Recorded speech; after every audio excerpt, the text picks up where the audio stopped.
the best podcast in the world.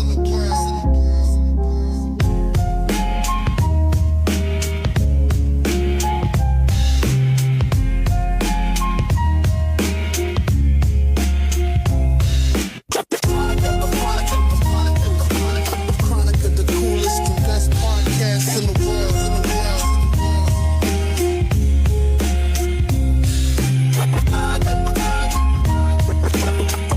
Good afternoon, Corpus Christi. We are here live on the Corpus Christi Crónica podcast, and I'm here with Scott Mandel for Congressional District 34. We are on the Corpus Christi Crónica podcast. Please give us a big thumbs up and also share this video and this podcast with all your friends and your family. And, of course, we have Scott Mandel, the businessman, the security contractor expert.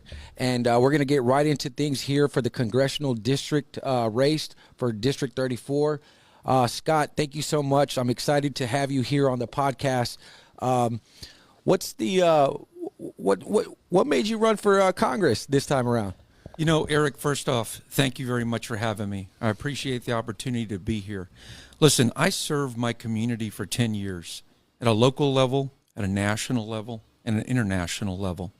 Then I spent 35 years in private business, and it was very good to me. And I have a servant's heart, and I want to give back to the community, and I want to spend my time serving this community between Corpus Christi and Brownsville.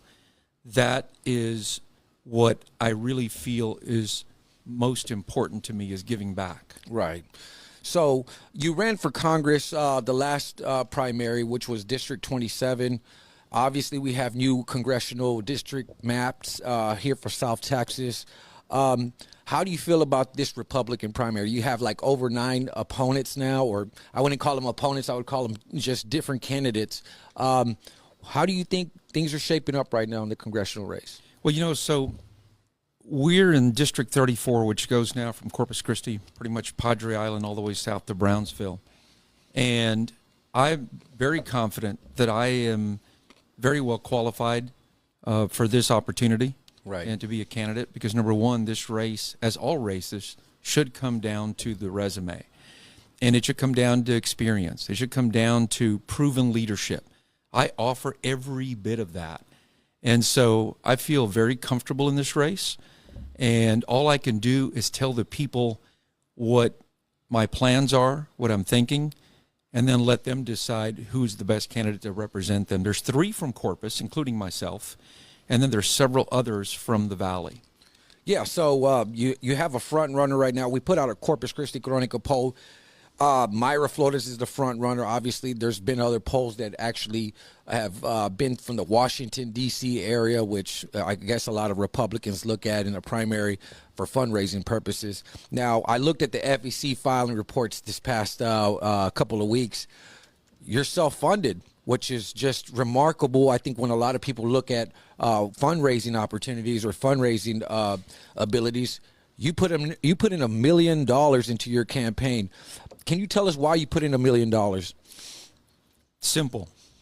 I'm that committed, and I'm not going to be swayed or persuaded by anybody in any special interest groups.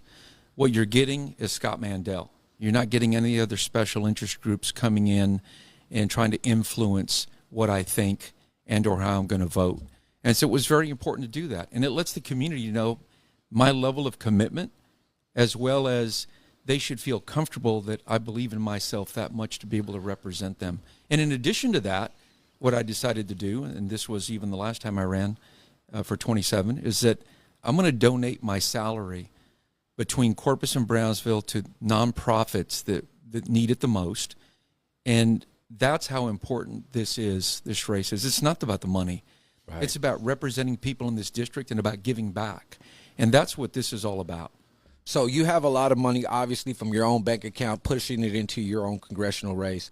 Can you tell people a little bit about, where that money might have came from? Because a lot of people don't know that you're a businessman. Can you tell people a little bit about your business experience? So I started in law enforcement, and I've got 10 years collectively in law enforcement.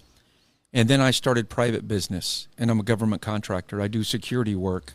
And the majority of the work that we do, and we work for many different federal agencies. We work for the FAA, we work for USDA, we work for Border Patrol, we've worked for just different federal agencies. Our primary contract has been immigration.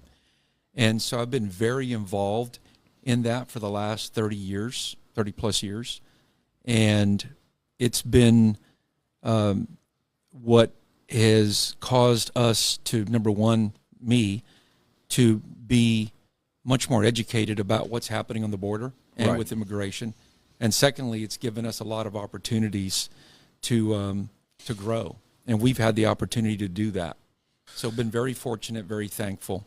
So the border issue is obviously a huge topic right now, especially within the Republican Party. I mean, you have Donald J. Trump. He's enforcing the border. He's deporting hundreds and thousands of immigrants that have came into this country illegally. And so what's your stance on some of these Trump policies that are taking place in South Texas? Look, if you came here illegally, I firmly stand behind the president and his policies. You need to leave. You need to self-deport, or you will be deported. This government right now, this administration, is giving you a chance to self-deport. They're giving you a chance to take the opportunity to leave, and you can come back again and come back the right way. Right. And so there's no question that we are in one big mess because of what the Biden administration did, and that's opened the borders and allowed millions of people to come in. Some numbers estimate 15 million came in. And that's had a real strong negative effect on us, as you're hearing now about SNAP benefits and why this government's closed down at the moment. Right. But we need to continue to follow the policies, and the policies and the laws say that if you're here illegally, then it's that simple. You're here illegally. Right. If you crossed in and didn't follow the processes that everybody else has followed, right? So if you're trying to come in this country legally, like many have before, they followed the process. They spent a lot of money, a lot of time to become a United States citizen. And that's the right process to follow. But just to jump in front of everybody else and have that right, then that's what Biden was basically saying. And we shouldn't allow that. Now, the congressman right now is Congressman Vicente Gonzalez. How do you feel Congressman Vicente Gonzalez has been doing in Congress? You know, Vicente, I think, has run the district from Kingsville South, right, or Corpus South. Yeah, but he's from Corpus Christi, if I'm not mistaken. He graduated Del Mar College. I think you graduated from the University of Corpus Christi as well, right? Right. Yeah, I went to Del Mar, and I went to the University of Corpus Christi, and I understand he went to school here as well. Right. Listen, it's just a different philosophy. Right. He has a philosophy that it's okay to allow these kinds of things to happen. I didn't see anywhere in the past where he came out and he said and told the president, this is creating one heck of a mess for us. And it's causing more and more people to come across. This is one of the biggest humanitarian crises that have happened in this country. And because of that, he was part of that. As a Democrat, he allowed that to happen. Right now, President Trump and the administration, they're having to clean this up. And so I think that if he really cared about these people and about the fact that they're going to be trafficked on the way, that they have a long journey, that they may be involved in helping while they're going through their journey, sell narcotics and do other things as they're involved with the cartels, that he was part of that. The people that didn't make the journey, that died on the way, that blood is on their hands. It's on the Democrats' hands. It's on Vicente's hands. And that's very important that people understand that as they allowed that to happen.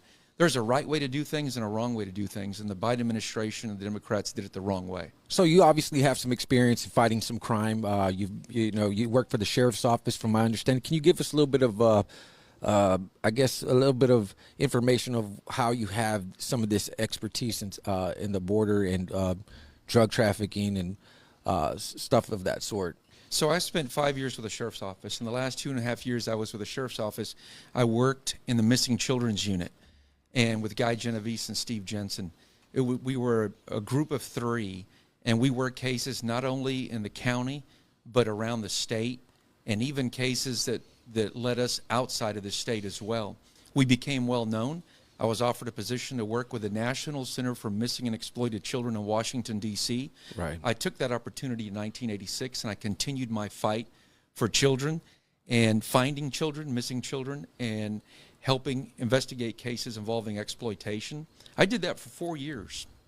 Lived in Falls Church, worked in Washington, and then I took when I came back home, that last year I worked for Sheriff Adán Muñoz in Clayburgh County. I wrote a grant. I started a narcotics task force in Kingsville, the South Texas Specialized Crimes and Narcotics Task Force. And so for a year, I spent that time taking drugs off the street and bad guys off the street. And that's my law enforcement connection. You asked me the question about the border.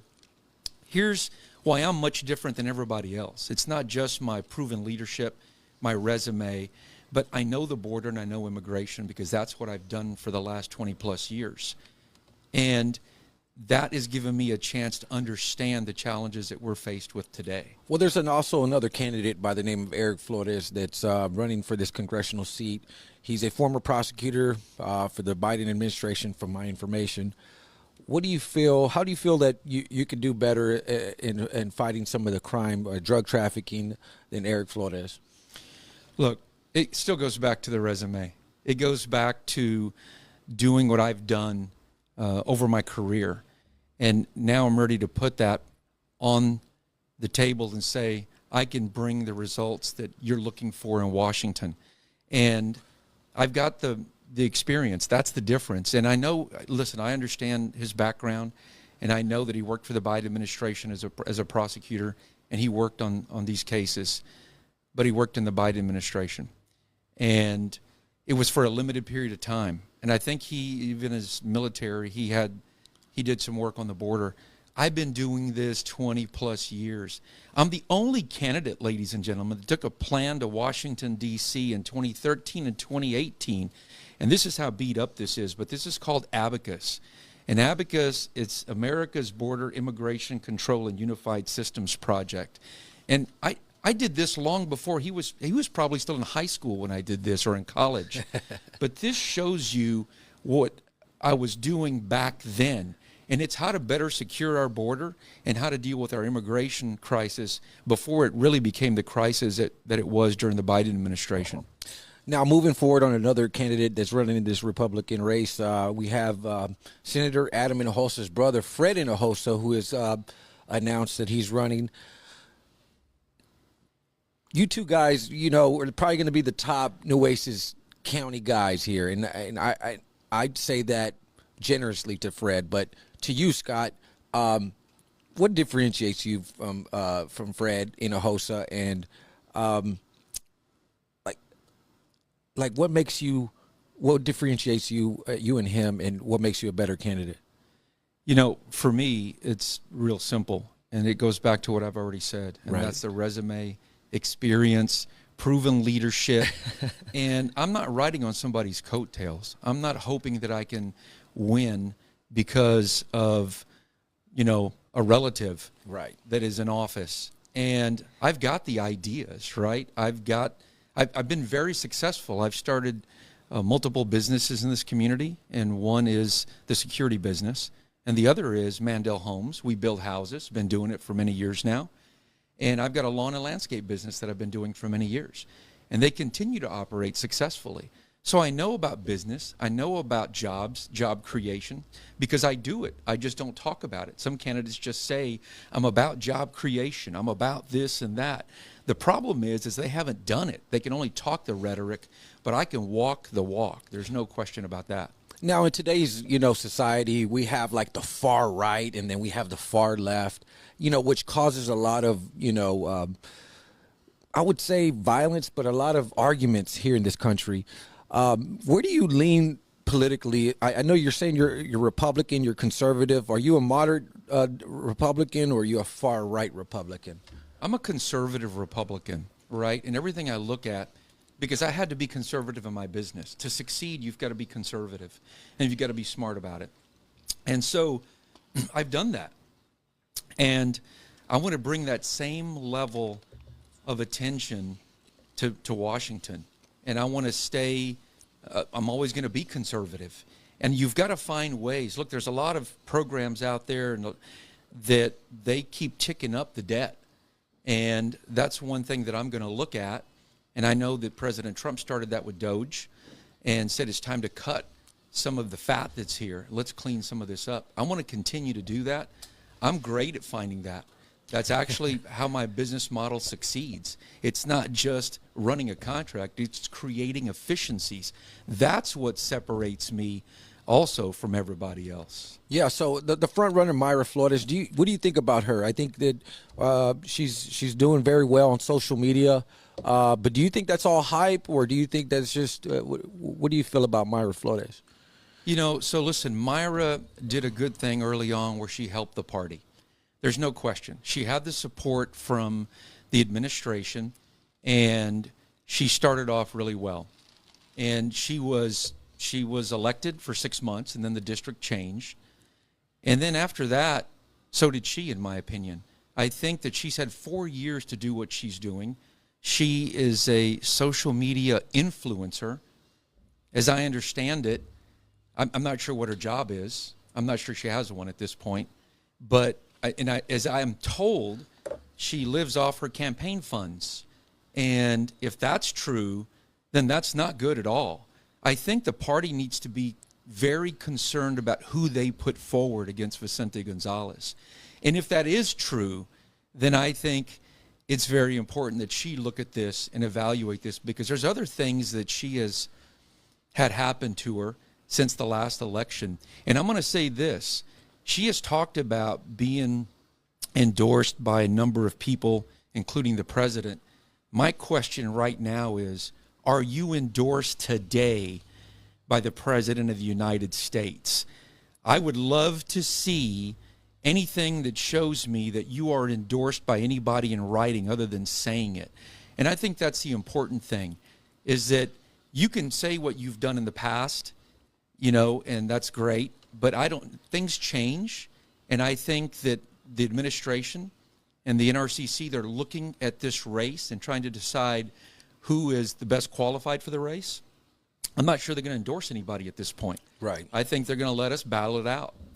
For sure. So, Scott Mandel is a Hispanic last name, or is it a white last name? I'm trying to figure this one out. Can you help me figure this one out? Yeah, I can help you figure this one out. Really. So, soy mexicano.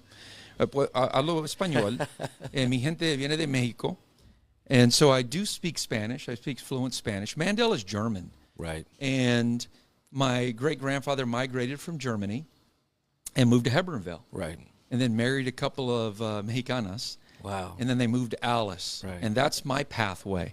On my mother's side, my family comes from Mexico, and it's Garcia. Wow. So I would hyphenate my name, Garcia Mandel. And so I grew up in a... You better be careful. Trump might come over here and come get you. You better watch how you say it. So I'm very fluent in Spanish. I grew up in the household, and we grew up very poor, by the way. I'm very fortunate to have what I have, but I'm very true to my faith. I've been Catholic, Christian since baptism, and in my household, we grew up that way. But we grew up con arroz, con pollo, and frijoles. And that's how we grew up. And I wouldn't trade it for anything. And fresh homemade tortillas. I went to my grandmother's house, and it was fantastic. I love my history and growing up. And so that explains the Mandel, because, people up here know Right. I'm Hispanic. And Yeah. so sometimes it creates a question. Then I go to the Valley, and they go, oh, this guy's not Hispanic enough. He's Mandel. So a little bit of a challenge there. But when I went to the Valley recently, I had a fantastic reception. Right. People were coming up to me and talking about how I could help them, and so it was really a very warm welcome in the Valley.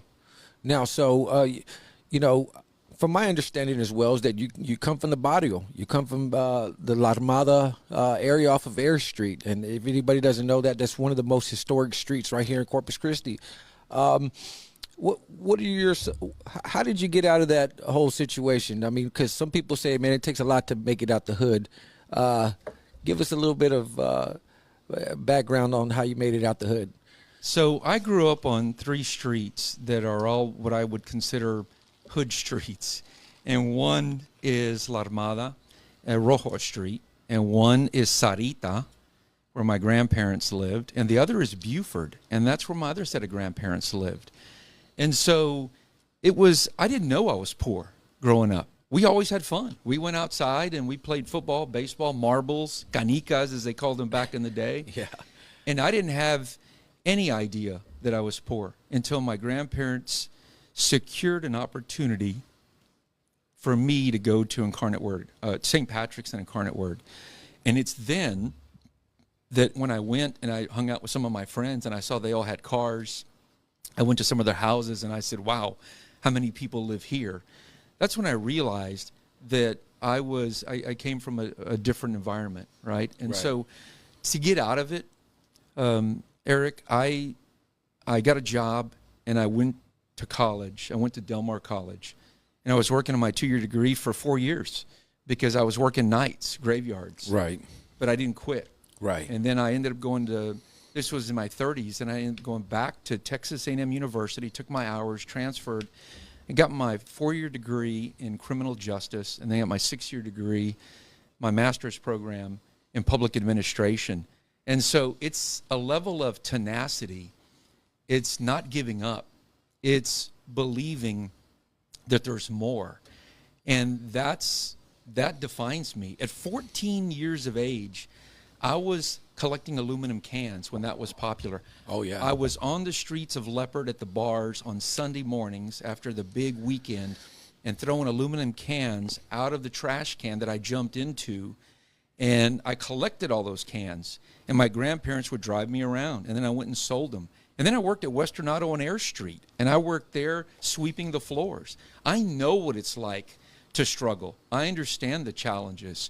And for that reason, I'm the complete candidate. I'm the candidate that brings, proven leadership and real solutions and real Texas values to this community. Speaking about solutions and the economy right here in Corpus Christi, South Texas, we have two ports, the Port of Corpus Christi and the Port of Brownsville.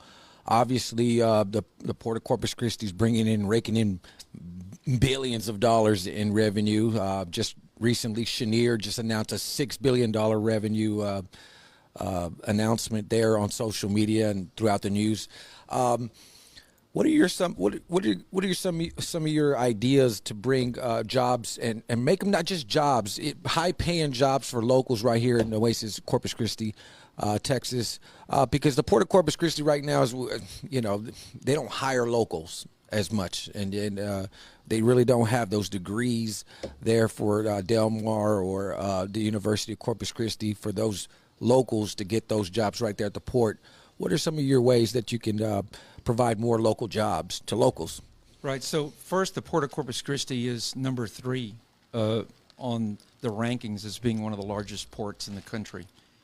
And I know a lot of locals that work at the port. And so they do promote jobs, local jobs. There's no question about that. And I think what we need to focus on right now to help the port and port industries is water. We need to get the water issues resolved. We are coming down to, I believe, just over 10% now. Right. Our lake levels. Right. We need to find water sources. And I don't think the funding issue is the issue. I think that is making a decision to bring water into this community is very critical. And that needs to happen because without that, then port industry suffers. And with that, the port suffers. And with that, jobs suffer. And when that happens, jobs start to go away. But Scott, I don't mean to interrupt you, but I think the majority of the council, the 6 people of the City of Corpus Christi Council, voted no to it because of the cost, and they don't want to put the cost onto the taxpayer. Can you give us a little bit of more information, or be more? Okay, well, yeah. So let me address that. Okay. So, listen, there's always going to be a cost, and I understand the challenge with that. But what happens when we run out of water? What's more important at this point? I think that we have to have water. I know we have to have water. I've reached out to somebody in Louisiana. That person, he sent me his documents. I have them. If anybody wants to see them, I'm happy to share them with them. Right. He's wanting to pump water from Louisiana and send the pipeline back toward Florida and bring the pipeline right across would hopefully be my district, 34, if I win. And that pipeline's going to come through there with feeder lines to all the areas north, right, and all the way west to Arizona, California, because they're all running out of water. I think this community has to look at how important this is. And what's going to happen is you wait 6 months or a year, it's like anything else, it's going to cost more. So we have to find the right solutions right now. With that, the jobs go away and things follow, right? People follow. This community then shrinks from 375,000 down to maybe 300,000. We lose a lot of people and families because they're going to follow the work and the jobs. Just recently, the Texas Tribune announced that 20% of the people here in South Texas are on food stamps, and literally right now, we have the government that's shut down, and hundreds and thousands of families are going to be without their food benefits for SNAP. What's your take on the shutdown right now? Well, okay, look, in my opinion, I think it should be a lot easier than what it is. The Democrats are playing hardball here. And I think that, let's look at this for a minute. Just follow me for a minute, because this is important. The ACA was created to provide health care to those at the poverty level, right? The Affordable Care Act, and it was provided under Obama. And the idea was that those that need it the most would have it, the Affordable Care Act. And you start talking about the poverty level. The poverty level is really at a point where you're talking $12,000 somebody making that annually, single person, up to $26,000 for a family of four.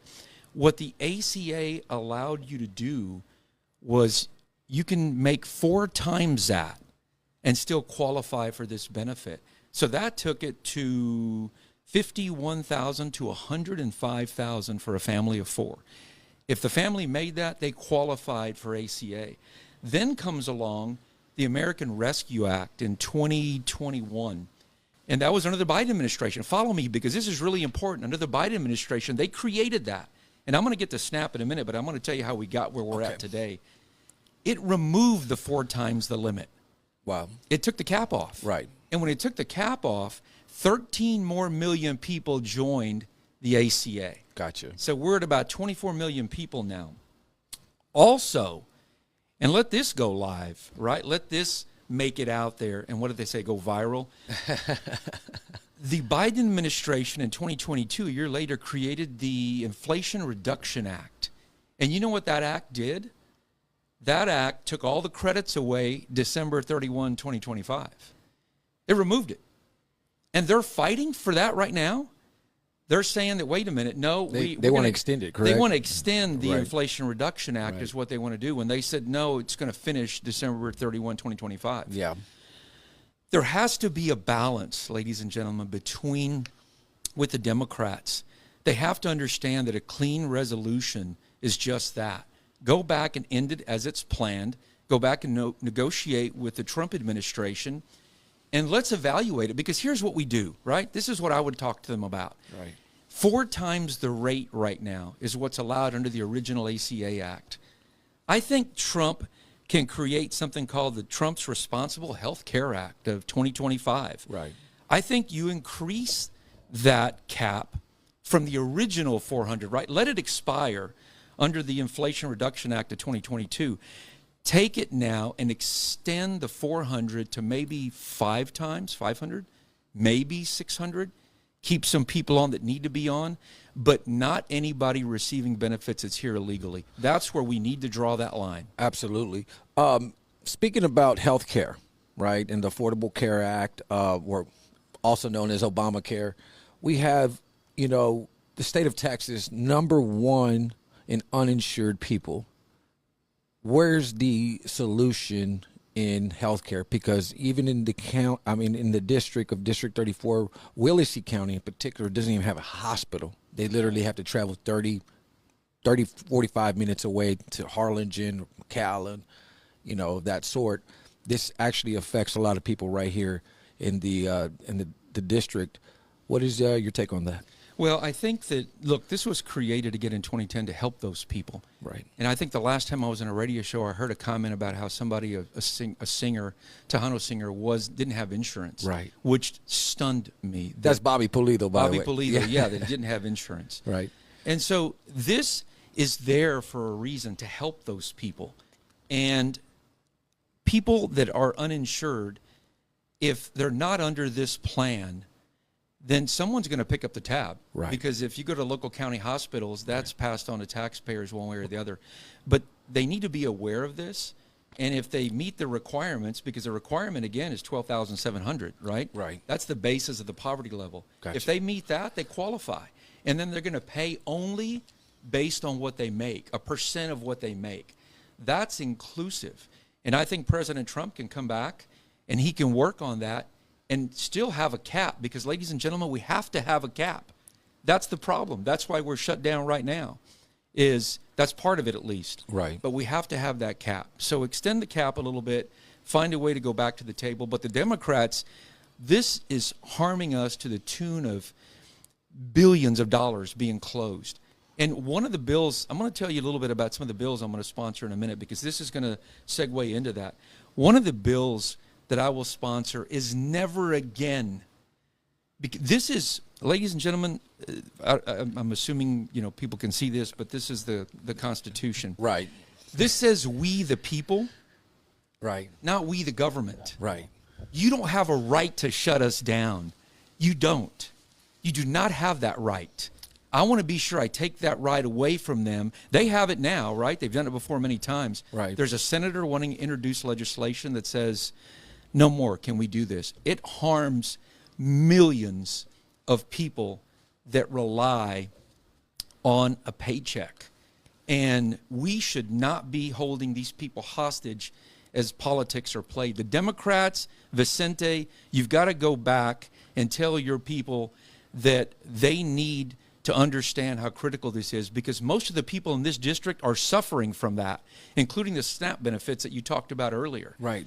So, speaking about Vicente Gonzalez once again, Vicente, I spoke to him one time, and he told a group of us, hey, I want to get legislation to stop people being able to purchase guns at gun shows. What's your stance on the Second Amendment? Listen, I firmly stand behind the Second Amendment. I'm a rancher, and in the security business, we have an arsenal of probably 1,200 guns because of the business that we're in. So I firmly stand behind it. But we need responsible rules, right? We need to be sure that people that shouldn't have those guns don't have those guns. But I'm a firm believer in the Second Amendment. It's that simple. I carry a gun most everywhere I go. That's our right. It's also, again, as noted, as people know, it's in the Constitution. And so we're not going to change that. I think that the governor of the state, Governor Abbott, he allocated funding, if I'm not mistaken, for schools to have security in place. Right. And that's what we have to do, is these folks that are in our communities that are in charge of our children need to be sure that our children remain safe and from acts of violence like that. Right. Now, another controversial topic real quick, we have abortion. Where do you stand on abortion? Because a lot of, Republicans are pro-life, pro-Second Amendment, pro-oil and gas. What's your take on the abortion issue? I go back to saying what I said earlier. In I go by two books, right? And there's other books that I've read that I have, but I have two books usually on my desk or that I carry with me, and I brought them with me today. And one is the Constitution, as I talked about earlier, and the other is the Bible, right? I've been a Christian, I've been a Catholic for all my life since baptism, and I know that the federal government tossed this issue, Roe Wade, back to the states so that every state can mandate what their rules are. It's simple for me. A life is a life. Don't take a life, because regardless, you are taking a life. There's brain activity, heartbeat. That heartbeat, with that, there's a life, right. And we're taking that life. And so we need to better educate our people, our younger people, about the importance of that. But I stand by what I stand by. Absolutely. We got 34 minutes in onto this podcast. Guys, if you are with us today, make sure to follow the Corpus Christi Crónica. Also follow Scott Mandel. Can you give us your social medias? Yeah, so I have my information here. It's Mandel for Congress, and here's the QR code. Go to my website, look me up, look at what I stand for, and please, what I want to tell you is please look at all the candidates. Look at their social media websites. Look at what they have on them. Look at what they stand for, and look at their resume. Ladies and gentlemen, if we want to stop the nonsense that's happened over the last 15 or 20 years by sending people to Congress like George Santos and others, AOC and other people that are there that don't have a resume, didn't have a resume. A lot of them lied about what they've done. Some have lied about their military service. It's because they're tricking the voters. So I encourage all the voters to look at everybody's resume and decide who's the best qualified. And when you put an arm around somebody and say, this is who I am going to support, be sure you're supporting them for the right reasons, because that arm never goes away. And if you're stand behind somebody, then realize that if there are issues with that candidate, that they're going to have that arm around them that whole time. Right. There are going to be issues. So do it for the right reasons. It's not just about the political play. It's about what's right for this district, and it's about what's right for this country. Doing what's right for this country. As of right now, we are in a government shutdown. I think we're day 33, if I'm not mistaken, in this government shutdown. How long do you think this government shutdown is going to last for, Scott? I think it's going to go another 3 weeks. 3 weeks? I think it'll go 3 more weeks before the public. And listen, if any of this goes viral, remember, it's we the people, not we the government. Stand up. Call your Democratic folks that you have access to and let them know the suffering that's happening, the challenges this country is having, and why it's happening. Because they're the ones that created the Inflation Reduction Act to end when it's supposed to end, and now they want to extend it. So reach out and let them know that there are a lot of people that are not receiving their benefits, the good people that are not receiving their benefits, and also that there's a lot of people working every day that aren't getting paid. Right. And that is completely wrong. So if you win this primary, what's going to be your first bill that you're going to introduce? Well, if you win the whole election, I mean, because the primary after the primary, you got to go up against the Democratic nominee, which is most likely Vicente. What's going to be your main bill that you want to pass for the South Texas area? There's a few of them that really I'm surprised that haven't yet. And one Jim Jordan announced. Ladies and gentlemen, you have to be an American born in the United States to hold federal office. And that should be one of our sacred principles. I know that it allows the leeway that it does for different reasons, but it can no longer be the case. And Jim Jordan, I would very much support that bill and co-sponsor it if I was there now. And that is that you have to be born in the United States to hold federal office. That's number one. Wow. Okay. The second one is that you have to live in the district that you represent for more than 3 years. Right.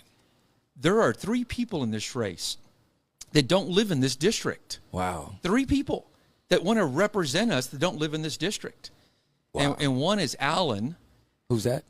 Allen. Keith Allen. Okay. I think he moved from McAllen to Corpus to run. Wow. Myra doesn't live in the district. Myra Flores does not live in the district. I think she said she was Rio Hondo or no? I'd like to see where. Okay. You know, because people tell me she pumps gas every day in McAllen. Oh, really? I don't know how true that is, but that she doesn't live here. And then Eric Flores doesn't live in this district. And I wish I brought my district map because I could show you that they live 2 districts over. Right. As I understand it. If I'm wrong, come back on Crónica and correct me and let everybody know that you do live in the district where you actually live. Wow. I can bring you my electric bill and tell you where I live. And that I was born, raised, live, work in this district. I practice my faith in this district. And so that's the second bill I would sponsor, that you have to live here to represent us here. Now, the first one you said you have to live in the United States or be born in the United States to run. And I think that might be a shot at Mayra Flores. I mean, she was a Mexican GOP. No, or there's more people than in Congress were born out of the country. 18 people, the whole federal officers right now, were born outside of the country. And it's Jim Jordan. It's the Republican Party that is pushing this agenda. Right? That's pushing this bill. That's interesting. And so it's not necessarily Scott Mandel taking a shot, but this is what it is. It's a Republican Party saying, we don't want you because you were born outside of the United States. Yeah. It's the party saying that, wow. Not Scott Mandel. I would sponsor that because I agree with it. Right. But they came up with it, not Scott Mandel. Well, that's a very conservative stance, but go ahead. I'm sorry. Yeah, no, that's okay. So that's the second thing. The third thing is again, what I talked about. It's about this country. It's we the people, not we the government. And we should not be able to shut this government down again. If we can't negotiate, then we need to find people that can. And the Democrats, they're going to put themselves in a real bad position here, and people will remember. And so I think we have to be able to negotiate. So that would be the third one, is they can't do that. Here's the fourth one. The fourth one is that I would sponsor term limits. I'm very much in favor of term limits. Schumer's been in 40-plus years, Pelosi, everybody else, 30, 40 years. I think 12 years is a magic number.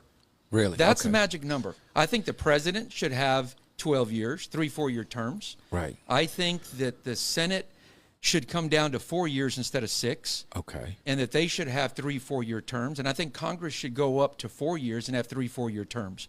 And remember where you heard it first. Don't let the other candidates that are running here start using some of these ideas and say they're their ideas.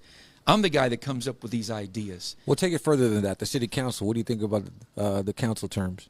I don't know enough about it. I'm a federal guy, Right. right? So that's why I'm running for Congress and not a local race, because Right. I'm more focused about what's in the Constitution and Right. and what involves the federal roles that I've been involved in forever. So I'm very familiar with that. But I think that we do term limits. That's another bill I would very much sponsor. And the last one that I would sponsor, that I have on my list now, that I know we'll run out of time if Right. I start talking about all of them. But the next one is the veterans.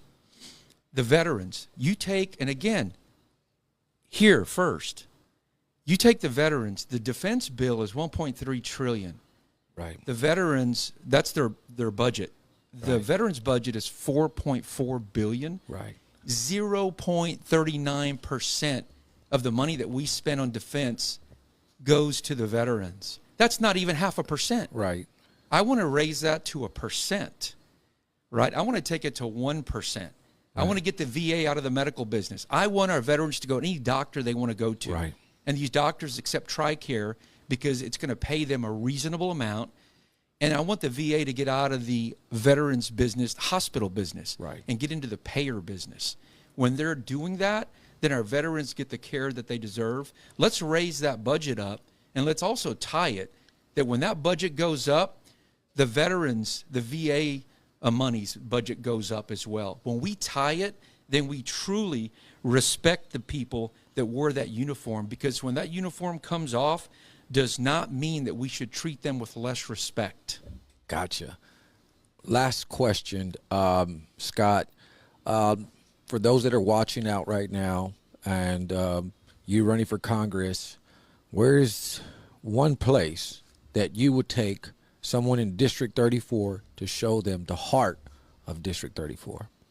That's an excellent question. I know you're an airplane guy, so I mean, except the airplane, you know, and you're a fisherman, so you actually, you know. Look, I'm a rancher. Right. I am a fisherman. I know about the bays and estuaries. Right. And I know the struggles that our farmers and ranchers deal with. And that's a tough question, because there's really, every city has a special role, and that there's just not one. That's hard to answer, because there's places in Corpus Christi that I think that people can see and understand where they don't feel like they have a voice. I think you go to Kingsville, same thing. And I think you go further down the district, Raymondville. So when I was doing my work as the commander of Narcotics Task Force, it ran from Kingsville to Raymondville. Right. I spent a lot of time in those communities. Right. And so I know those communities. So there's places I would take them in Kingsville and Raymondville. And then I spent 20 years in Brownsville. And when I did that, then I spent a great deal of time there in that community, and I put a lot of money into that community. I hired a lot of people, hundreds of people in that community. And so there's several places I would take them, not just one. But I'm going to try to answer this for you. Go ahead. Right? I'm going to try. Go ahead.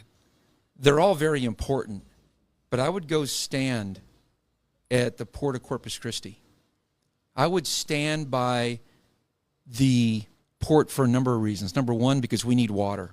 And number two, if we don't get it, then industry is going to leave. And if industry leave, jobs leave. That's right. And this is the third largest port in the country, I think the world actually. Right. And so with that, we can't afford to lose jobs. Right. That's critical. We're facing a water shortage at this point. Right. And that's a big part of it. So I would take people there and start there. And let me not forget this. Our military also provides thousands of jobs in this community. Right. And it's somebody else that CCAT is struggling. And you need somebody like me that's got the business experience that's going to find ways to bring business back to CCAT. I know what's holding them up right now. They can machine almost anything. The problem has to do with the Department of State. Right. I would go and even sponsor a bill to say that we're going to remove the chokehold that the Department of State has in parts coming in and out. Because there's governments around the world that would use CCAD, but there's a lot of restraints because of rules, laws placed on CCAD for this to happen. So those are the things that I would look at doing to improve it. All right. That ends our podcast, guys. Make sure to go out and like Scott Mandel for Congress on social media. And also, please share this video with your friends and your family. If you want to see Scott Mandel back with us, make sure to let us know in the comments. Thank you so much, Scott. We'll bring you back on here as we get closer to the primary. Thank you very much for having me. God bless. Take care, everybody. Thank you. Yes.